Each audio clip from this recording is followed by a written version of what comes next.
चाहता था, लेकिन जिस तरह से आज इस सदन का अपमान किया गया है, झूठ का पुलिंदा यहां पर जिस तरह से भाषण के रूप में कहा गया, ऐसे ही लोग हैं जो देश को बांटते हैं अपनी राजनीति के लिए। आज वो किसानों का दुरुपयोग कर रहे हैं अपनी राजनीति के लिए। इसका जितना निंदा की जाए उतनी कम है। बीकानेर में जमीन लेगी किसानों की। मेघवाल जी कह रहे हमारे बीकानेर में जमीन ले ली। अब मुझे नहीं पता किसने ली, जीजा जी ने ली या बहन जी ने ली। आप तो पुराने कलेक्टर रहे हैं, आप बताइए किसने ली किसने नहीं ली। रॉबर्ट वाड्रा ने। मैं इस पे नहीं जाऊंगा। रॉबर्ट वाड्रा ने ली हमारे बीकानेर में किसानों की जमीन।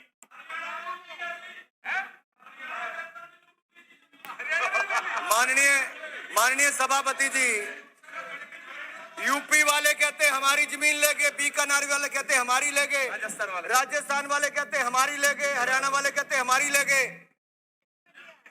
छोड़ा किसको है इस परिवार ने? किसी को तो छोड़ा होता। और ऊपर चीन से पैसा ले लिया, ऊपर चीन से और पैसा ले लिया।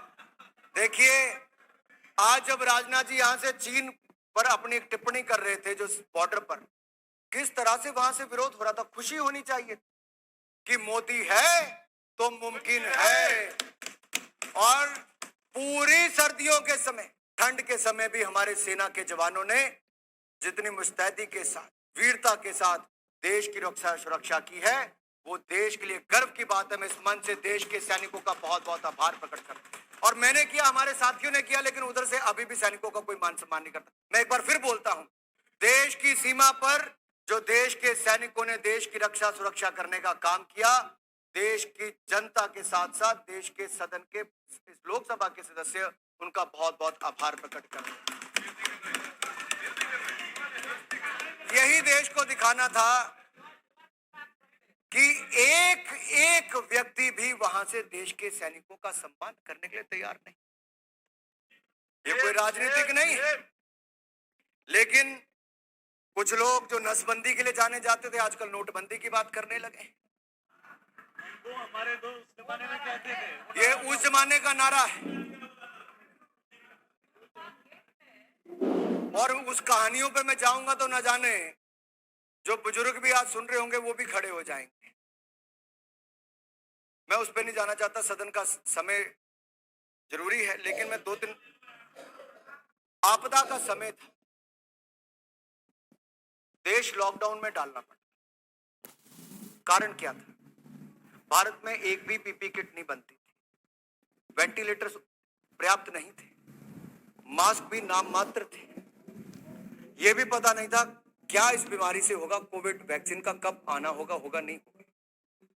लेकिन देश को ऐसा नेतृत्व मिला जिसने सही रास्ता दिखाया।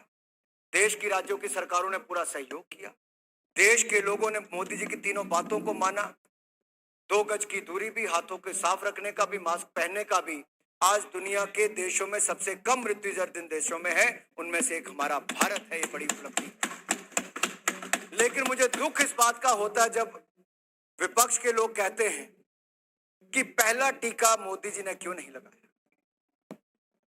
आपकी सरकार होती तो पहला टीका तो आप अपने परिवार होता, प्रधानमंत्री को भी नहीं लगाते, पहले परिवार को ही लगवाते।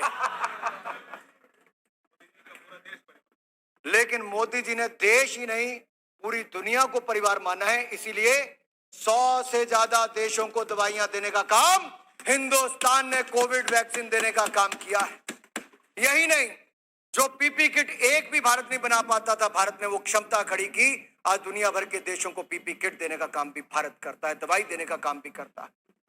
आत्मनिर्भर भारत कैसे बने, इसकी नींव हमने आपदा के समय अवसर ढूंढने का काम किया तो नरेंद्र मोदी जी की सरकार ने किया। कुछ लोगों ने कहा कि गरीब को कुछ मिला नहीं। इससे बड़ा झूठ क्या हो सकता है? हिंदुस्तान के इतिहास में कभी आपदा आई होगी तो कभी ऐसा पहले नहीं हुआ है, दुनिया के इतिहास में नहीं हुआ कि 80 करोड़ गरीबों को 8 महीने तक 5 किलो गेहूं चावल देने का काम किया तो नरेंद्र मोदी जी की सरकार ने किया, मुफ्त में किया।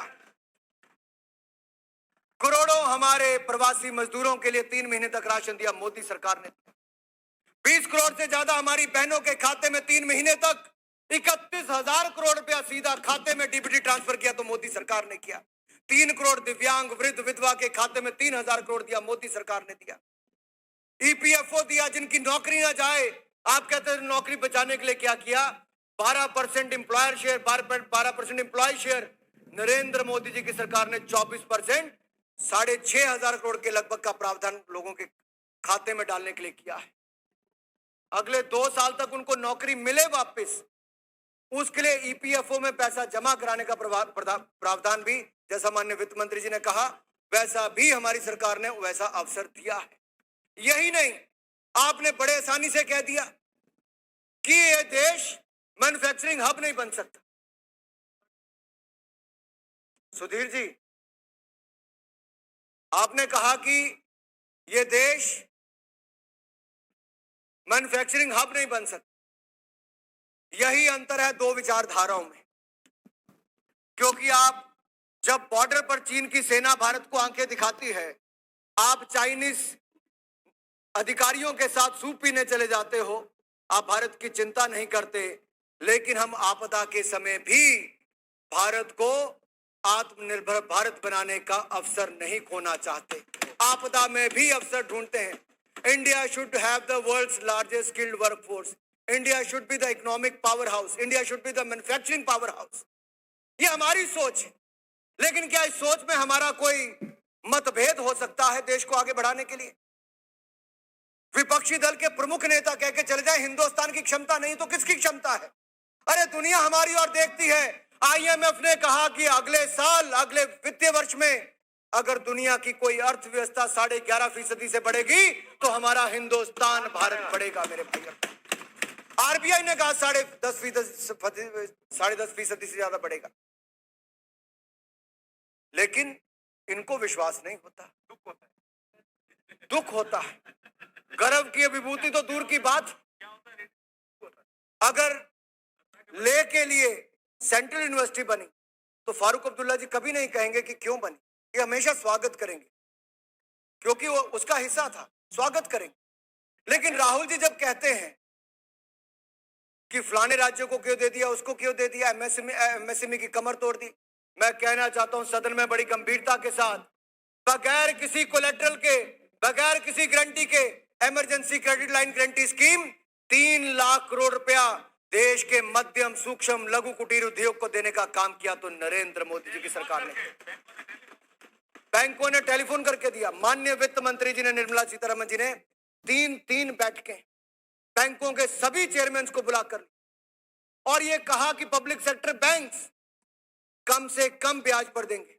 हमने 9.2% उसकी ब्याज दर रखी थी, प्राइवेट सेक्टर ने शायद 9% पे दिया होगा, लेकिन पब्लिक सेक्टर बैंक ने 7.5%, 8% पर बुलाकर 20% एडिशनल वर्किंग कैपिटल, 20% अतिरिक्त कार्यशील पूंजी दी। तो मोदी सरकार के समय निर्मला जी ने बैंकों के माध्यम से देश के मध्यम सूक्ष्म लघु कुटीर उद्योग को देने का काम किया ताकि उनको पैसा मिले। टीडीएस टीसीएस में 25% की कटौती की, आपके हाथ में कैश ज्यादा हो। Income tax refund 2 lakh crore रुपए का हमने किया ताकि आपके हाथ में पैसा ज्यादा हो। हमने सबऑर्डिनेट डेट स्कीम में 30,000 करोड़ का प्रावधान किया ताकि आपके कमर्शियल पेपर्स खरीदे जा सकते हैं। पार्शियल क्रेडिट गारंटी स्कीम को लागू किया 2.0 को। यही नहीं, कई और योजनाएं लेकर आए, एक के बाद दूसरी योजना लेकर आए। मैं साक्षी हूं, क्योंकि आत्मनिर्भर पैकेज जब 29 लाख करोड़ का आया तो उससे पहले जो 2 महीने लगातार मीटिंग होती थी, सुबह 9:30 बजे से लेकर रात के 10-11 बजे तक हम माननीय प्रधानमंत्री जी के साथ मीटिंग में रहते थे। हम तो फिर 1 घंटे की छुट्टी, बीच में लंच का समय होता होगा, उस समय माननीय प्रधानमंत्री जी देश के अलग अलग लोगों से बात करते थे। इतना समर्पित नेता अगर देश को मिला है तो मैं हिंदुस्तान की जनता का आभार प्रकट करना चाहता हूं। मैं भावुक इसलिए थोड़ा सा हूं कि जो नेता इतना समर्पित है उसकी सही सोच को भी आप गाली देकर देश के किसानों को भ्रमित करने का प्रयास करते हैं। आप नहीं कर पाए, ये अलग बात थी, लेकिन आपने सोचा था 2013-14 में राहुल जी होते तो मैं पूछता, उनकी आदत नहीं है सदन में बैठने की। जब निर्मला जी बजट दे रही थी तब भी वो 15 मिनट बैठे, तब बात करते, फिर उठ के चले गए। इसलिए बजट पढ़ा ना, सुना था ना, पढ़कर आए हैं, इसलिए बोल नहीं पाए बजट पे। और मुझे उम्मीद थी कि नेता कांग्रेस के यहां पे बैठे रहते चौधरी साहब, लेकिन वो भी छोड़ के हमें जा रहे हैं। कल भी चले गए।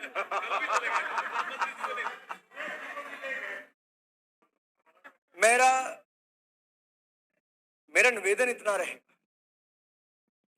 अगर विपक्ष के पास कोई अच्छे सुझाव है,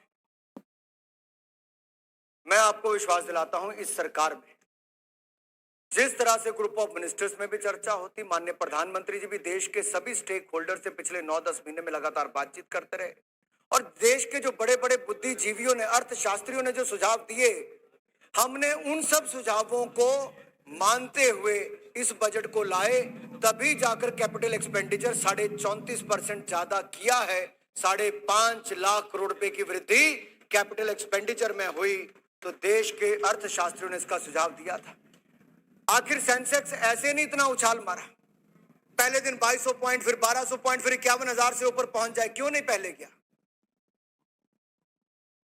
कुछ तो किया होगा। मुझे इशारा किया है कि बस खत्म करना है, लेकिन मैं ये कहूंगा कि उस आपदा के समय भी हम रिफॉर्म्स में पीछे नहीं रहे। जो 90 के दशक